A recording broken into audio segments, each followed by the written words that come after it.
देख रहे हैं नेटवर्क 33 राजकुमार के साथ। तो चलिए पढ़ते हैं आज की कहानी की ओर। दोस्तों, एक कहानी है राजस्थान के जोधपुर जिले की, जिसमें एक ऐसा रास्ता है जिसे मौत का रास्ता कहा जाता है। दरअसल विक्रम के गांव से लगभग 25 किलोमीटर की दूरी है ये रास्ता है। विक्रम बचपन से इस शहर में ही रहता था, इसलिए वो गांव ना तो इतना आता था और ना ही गांव के बारे में इतना जानता था। उसका पूरा परिवार उसके जन्म के कुछ दिन बाद ही उसके पिता की नौकरी शहर में लगने के कारण वहां पर शिफ्ट हो गए थे। हालांकि वो कभी कभी गांव आता था, लेकिन सिर्फ अपने दादा दादी और अन्य लोगों से मिलकर चला जाता था।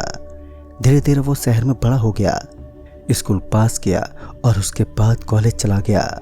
उसकी कॉलेज की ज़िंदगी भी ऐसे ही चल रही थी, लेकिन उसे अब ये सब बोर करने लगा था। इसलिए उसने सोचा कहीं दोस्तों के साथ एक ट्रिप प्लान करते हैं। उसके कॉलेज में बहुत दोस्त थे, लेकिन उसका एक कॉलेज ग्रुप था जिसमें उसके खास खास दोस्त थे। वो हमेशा कॉलेज में साथ रहते थे। उस ग्रुप में 6 लोग थे। विक्रम के अलावा 2 लड़कियां और 3 लड़के थे। लड़कियां अंजलि और प्रियंका थे और लड़के विकास, आकाश और दीपक थे। उनका ग्रुप कॉलेज में काफ़ी फेमस था क्योंकि वो हमेशा साथ रहते थे और सभी पढ़ाई में भी अच्छे थे। उसने अपने दोस्तों से घूमने की बात की तो सबने बोला हाँ चलते हैं ना। वैसे भी बारिश का मौसम है, लेकिन कहाँ जाएं ये डिसाइड नहीं हो पा रहा था। विक्रम बोला मेरे गांव से आगे लगभग 70 किलोमीटर दूर बहुत अच्छी पहाड़ी इलाका है, वहाँ पर बहुत मज़ा आएगा। क्योंकि वहाँ आसपास तालाब झरना भी था तो सबने हाँ कर दे। दोस्तों, ये जगह उस मौत के रास्ते से काफ़ी आगे थी और इसका रास्ता भी अलग था। लेकिन विकास आते टाइम अगर विक्रम के गांव जाना हो तो इस रास्ते से शॉर्टकट पड़ता है। सबके परिवार वालों ने उन्हें जाने दे दिया था, लेकिन विक्रम के फैमिली वालों ने उसे साफ बोला था कि तुम घूम कर आ जाओ, लेकिन उस रास्ते पर मत जाना। कुछ भी हो जाए पर उस रास्ते की तरफ जाने के बारे में सोचना भी मत, क्योंकि वो तो उस रास्ते के बारे में जानते थे। विक्रम ने भी उन्हें प्रॉमिस बोला और फिर उन्होंने एक ट्रिप पर जाने के लिए गाड़ी का इंतज़ाम कर लिया और वो वहाँ से चल पड़े। उन्होंने ड्राइवर रखा था ताकि गाड़ी चलाने की प्रॉब्लम उन्हें ना हो। फिर वो वहाँ से निकल पड़े। उन्होंने एक दिन का प्लान बनाया था कि शाम को वापस आ जाएंगे, इसलिए वो सुबह ही निकल पड़े। लेकिन उन्हें क्या पता था कि ये ट्रिप उनकी ज़िंदगी तबाह कर देगा। वहाँ वो लोग पहुँच गए और वहाँ उन्होंने खूब मस्ती एंजॉयमेंट किया, काफ़ी मज़े किए। तभी उनके ड्राइवर को कोई अर्जेंट काम आ गया था, इसलिए उस दिन बीच में ही जाना पड़ा। तो उन्होंने उसे जाने दिया और सोचा हम खुद ही चला लेंगे। अब घूमते घूमते उन्हें शाम होने को आई। उनकी मस्ती में उन्हें पता ही नहीं चला कि रात काफ़ी हो गई थी। फिर वो आने के लिए वापस निकल पड़े। गाड़ी विकास चला रहा था। वो रास्ते में बोला यार आज बहुत ज़्यादा थक गए हैं, अब गाड़ी चलाने की हिम्मत नहीं है, क्यों ना कहीं पर रुक जाएं। तभी विक्रम को ख्याल आया कि उसका गांव रास्ते में ही पड़ता है, क्यों ना वहीं पर रुक जाएं।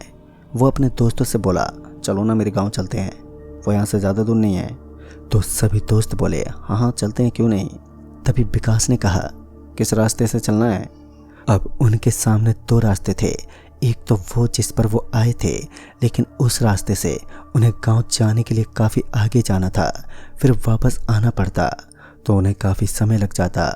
और ये एक रास्ता जिसे खौफनाक रास्ता भी कहा जाता है, जिसमें से उनका गांव थोड़ी ही दूर था। लेकिन विक्रम ने मना कर दिया कि इस रास्ते से नहीं चलेंगे। तो दीपक बोला अगर इस रास्ते से जल्दी पहुंच जाएंगे तो इस रास्ते से क्यों नहीं चलेंगे। तो विक्रम बोला बस नहीं चलेंगे यार इस रास्ते से। तो उसके दोस्तों ने काफ़ी पूछने पर उसने बताया कि इस रास्ते पर एक्सीडेंट हुआ था एक बार, जिसमें एक छोटी बच्ची और उसकी माँ मर गई थी। तब से कहते हैं कि जो भी इस रास्ते पर गया है वो आज तक वापस नहीं आया। उन माँ बेटे की आत्मा सबको मार देती है वहाँ पर। दोस्तों, ये सब सुनकर सभी हंसने लगे और बोले तो कौन से ज़माने में जी रहा है यार, बहुत आत्मा कुछ भी नहीं होता है। तभी विक्रम बोला यार मेरे मम्मी पापा ने मुझे ये सब बताया है, इसलिए मैं इस रास्ते पर नहीं चलूँगा। तो उसके दोस्त बोले चल ठीक है यार, हम रास्ते पर गाड़ी नहीं रोकेंगे, सीधा चलते रहेंगे। और वैसे भी इतनी रात हो गई है और अब सब थक भी गए हैं, और अगर आगे से घूम कर आए तो 1 घंटा और लगेगा तेरे गाँव जाने के लिए। तो ये छोटा रास्ता है, इसी रास्ते से चलते हैं। सब उसे काफ़ी समझा रहे थे, तभी एक बाइक वाला उसी रास्ते से निकला। विक्रम को लगा शायद कुछ नहीं होगा और वो चले गए, लेकिन उन लोगों ने जानबूझकर ओखली में सिर दे दिया था। वो थोड़ी दूर गए होंगे कि तभी विक्रम ने गाड़ी के शीशे में देखा तो उसे ऐसा लगा कि कोई उनकी गाड़ी के पीछे पैदल भाग रहा है। उसने पीछे देखा तो उसकी आंखें बाहर आ गईं, क्योंकि एक छोटी सी बच्ची उनकी गाड़ी के पीछे हंसती हुई भाग रही थी। ये सब देखकर विक्रम की तो आवाज़ ही नहीं निकली और तभी उसने सब दोस्तों को जगाया, क्योंकि सभी थके हुए थे इसलिए वो सो रहे थे। बस विकास गाड़ी चला रहा था। उसने काफ़ी कोशिश की तब वो बोल पाया कि एक बच्ची हमारी गाड़ी के पीछे भाग रही है तो गाड़ी रोक दो। और सबने देखा कि लेकिन वहाँ कोई नहीं था। अंजलि बोली कि ये सब तुम्हारे दिमाग ने सोचा है, क्योंकि तुम अभी उन्हीं के बारे में सोच रहे थे, इसलिए तुम्हारा वहम है। सब गाड़ी से उतरे और विक्रम भी उतरा, लेकिन वहाँ पर कोई नहीं था। लेकिन तभी सबने देखा सच में कितना भयानक रास्ता था वो। दूर दूर तक अंधेरा था और कोई भी नहीं था। लंबे लंबे पेड़, ऐसा लग रहा था वो किसी हॉरर शो में खड़े हों। सभी गाड़ी में बैठे, लेकिन अब गाड़ी स्टार्ट ही नहीं हो रही थी। विक्रम तो इतना ज़्यादा डर गया था कि उसके तो पसीने छूटने लगे। तो सभी ने बोला कि बारिश का मौसम है, प्रॉब्लम हो गई होगी, चलो सभी धक्का लगाते हैं। इस बार आकाश ड्राइविंग सीट पर बैठा और सभी धक्का लगाने लगे। सभी धक्का लगा ही रहे थे, लेकिन गाड़ी स्टार्ट ही नहीं हुई। तो विक्रम बोला, मैं अपने दादाजी को फ़ोन करता हूँ, वो गांव से किसी को भेज देंगे। तो सभी ने बोला ठीक है, लेकिन विक्रम का फ़ोन स्विच ऑफ था। तभी उसने प्रियंका का फ़ोन मांगा, लेकिन उसमें नेटवर्क नहीं था। तभी सबने अपना फ़ोन देखा तो किसी के फ़ोन में नेटवर्क नहीं था। तो सभी को अब डर भी लगने लगा था, क्योंकि उस रास्ते में अब अजीब से आवाज़ें जो आ रही थी और वो रास्ता और भी डरावना हो रहा था। तभी आकाश को सामने एक बाइक खड़ी दिखी जिसकी लाइट चल रही थी। तभी सभी ने सोचा कि वो बाइक उसी की होगी जो उनसे पहले आई थी। वो सभी हिम्मत करके धीरे धीरे उसके पास गए, लेकिन उस बाइक के आसपास कोई नहीं था और उसकी लाइट ऑन थी और वो जल बुझ रही थी। सभी ने सोचा वो आदमी टॉयलेट करने गया होगा, लेकिन ऐसे रास्ते पर और भी सभी डर गए और अपनी गाड़ी की तरफ गए, लेकिन उनकी गाड़ी वहाँ पर नहीं थी। अब सबकी हालत ख़राब होने लगी और सबको डर लगने लगा। तभी उन सब ने देखा कि बाइक भी गायब हो गई है। तभी विक्रम की नज़र उस जंगल में पड़ी तो उसने देखा कि उनकी गाड़ी वहाँ है। उसने सबको बताया। सब उधर ही देखने लगे कि तभी उन सभी की चीख निकल गई। सब उधर उधर भागने लगे, क्योंकि सामने वाले पेड़ के ऊपर उस बाइक वाले आदमी की लाश लटक रही थी। दीपक और प्रियंका डर के मारे वापस जिस रास्ते आए थे उसी रास्ते पर भागने लगे और विक्रम आकाश, विकास और अंजलि गांव वाले रास्ते की तरफ भागने लगे। तभी विकास ने देखा कि वो दोनों उस साइड गए हैं, तो उसने सबको बोला और वो भी उस साइड भागने लगे। तभी उन सब ने देखा कि एक छोटी सी बच्ची हवा में उड़ रही है और उसके दोनों हाथों में, एक में प्रियंका और एक में दीपक लटक रहे हैं और वो दोनों बेहोश थे। उन सब की हालत पतली हो गई। डर के मारे वो सब काफ़ी डर गए और वो बच्ची अजीब सी हंसी हंस रही थी और उन्हें जंगल में ले गई और जंगल के अंदर जाते ही वो वहाँ से गायब हो गई। ये सब देखकर वो डर गए। उनके समझ ही नहीं आया कि अब वो क्या करें। तभी उन्होंने फिर से देखा कि कोई उनके पीछे उड़ रहा है और जब वो पीछे मुड़े तो उनके पीछे एक औरत उड़ रही थी। उसको देखकर सभी के होश उड़ गए। अंजलि बेहोश हो गई और वो औरत उन सब के ऊपर इधर से उधर उड़ने लगी। अब विकास अंजलि को संभालने लगा। तभी वो औरत जोर जोर से हंसने लगी और उसने बाइक को हवा में उठाकर आकाश की तरफ फेंका, लेकिन आकाश बच गया। वो औरत उनके ऊपर उड़ रही थी और हंस रही थी। सबको लगने लगा था कि आज उनकी आखिरी रात है।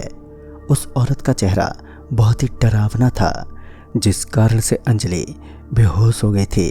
इतनी गहरी रात में कोई भी ऐसा सब देखकर बेहोश हो ही जाता है कि विकास और विक्रम ने देखा कि वो औरत धीरे धीरे उनकी तरफ नीचे उतर रही थी।